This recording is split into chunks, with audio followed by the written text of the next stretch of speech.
দেদার বালি চুরি চলছে। ডেবরা নদী বেঁধে বালি চুরি, কংসাবতীর বুকে অবৈধ বাঁধ, আর তারপরেই চলছে দেদার বালি চুরি। আর এর জেরেই সমস্যায় কৃষকরা। দ্রুত পদক্ষেপের আশ্বাস দেয় বিডিও, কারণ নদীর জল আজকে অবাধ বালি চুরি চলে।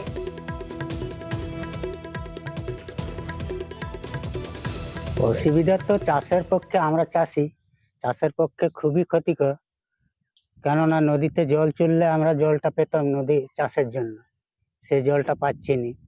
এই নদীর ফলে সব রকমই আলু থেকে বিভিন্ন রকম শাক সবজি এই শীতকালীন যা শীতের মৌসুম চাষগুলো যে নদীর জল হলে 12 মাস আমরা এই 5টা জাতের চাষের যোগাযোগটা জল পেলে আমরা চাষ করতে পারবো।